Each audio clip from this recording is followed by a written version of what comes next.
আমাদের বয়লা মুরগি খামার এবং সাথে পুকুর রয়েছে। এখানে তেলাপিয়া, পাঙ্গাস, বিভিন্ন প্রাণীর মাছ চাষ করা হয়।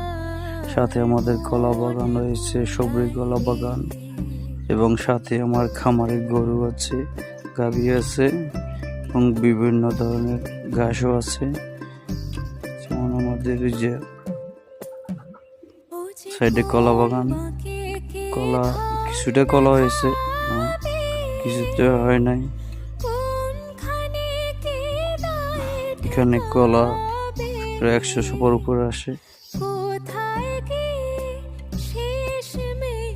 সাইডে নদী আছে একটু, সাইডে যে ঘাস চাষ করা হয় গরু গাভীর জন্য। খামারে গরুর 5টা, এখানে যে যতটুকু ঘাস হয় ততটুকু হয়ে যায়।